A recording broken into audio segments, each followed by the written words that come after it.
Selatan dalam kaitan dugaan korupsi pengadaan tanah di Pulau Gebang, Jakarta Timur. Komisi Pemberantasan Korupsi menjerat 5 tersangka kasus dugaan korupsi pengadaan lahan di Rorotan, Jakarta Utara. Kejaksaan Agung menetapkan 6 orang sebagai tersangka dalam kasus dugaan korupsi terkait tata kelola komoditi emas sebanyak 109 ton PT Antam. Bantah dugaan praktik pengoplosan Pertalite menjadi pertama.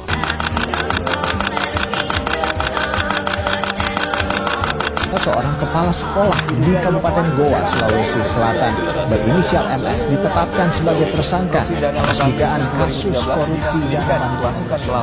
Tersangka akan ditahan selama 20 hari untuk pengembangan kasus korupsi yang melibatkan sejumlah pejabat daerah. KIP, dana bos, banyak hancur ini.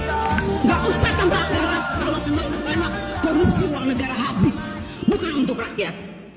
I'll blow up into smithereens and spew my tiny symphony all up and down a city street while trying to put my mind at ease, like finishing this melody. This feels like a necessity, so this could be the death of me, or maybe just a better me. Now coming with the symphonies and take a shot at anything. I know I'm not there mentally, but you could be the remedy.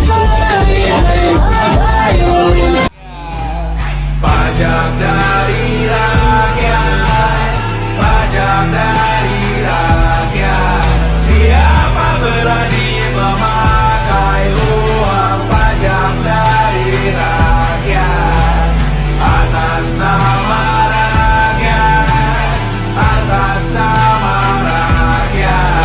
Siapa berani terang berbohong atas nama rakyat?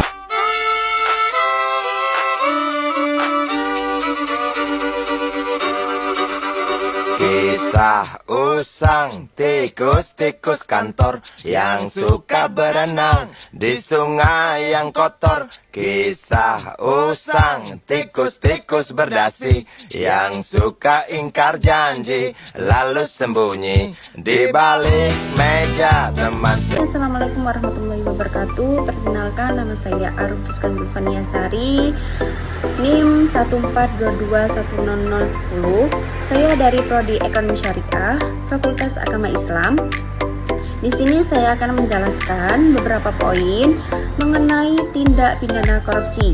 Tindak pidana korupsi adalah tindakan melanggar hukum yang melibatkan penyalahgunaan kekuasaan atau posisi dalam rangka memperoleh keuntungan pribadi atau kelompok dengan cara yang tidak sah. Tindak pidana korupsi melibatkan penyuapan, pemerasan, penggelapan dana, penyalahgunaan wewenang, dan praktek-praktek lain yang merugikan kepentingan publik dan melanggar prinsip-prinsip integritas, transparansi, dan akuntabilitas. Ini adalah beberapa jenis tindak korupsi berdasarkan Undang-Undang Tipikor. Yang pertama, suap menyuap. Suap menyuap adalah praktek korupsi di mana seseorang memberikan atau menerima suap sebagai bentuk pertukaran yang tidak sah.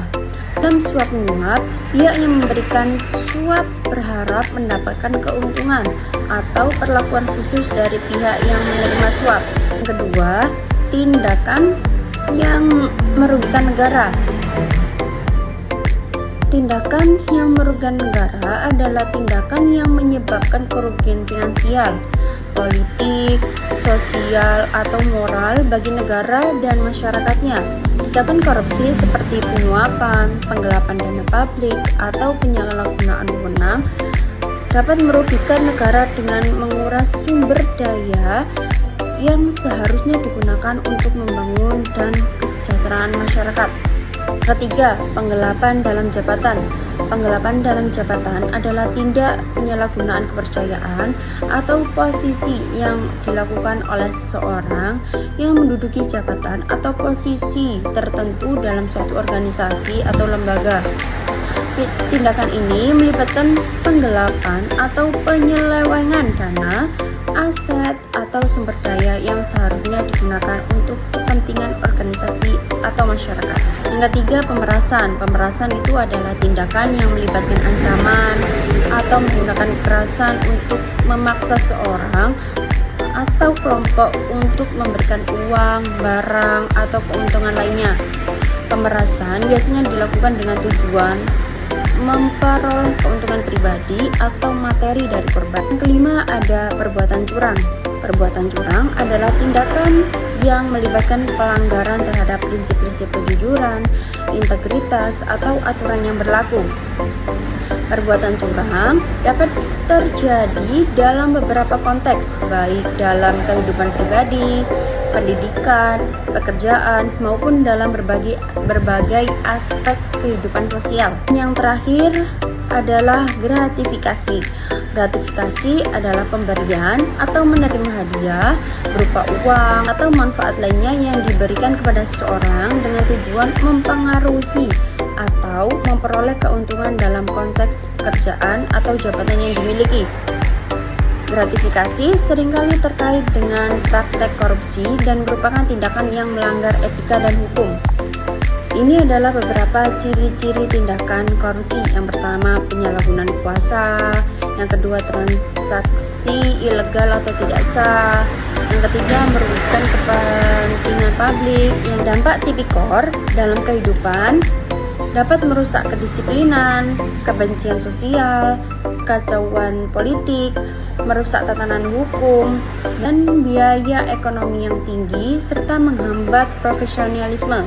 Cara-cara mencegah korupsi dengan menerapkan 9 nilai anti korupsi, yaitu kejujuran, kepedulian, kemandirian, kedisiplinan, tanggung jawab, kerjasama, sederhana, keberanian, dan keadilan.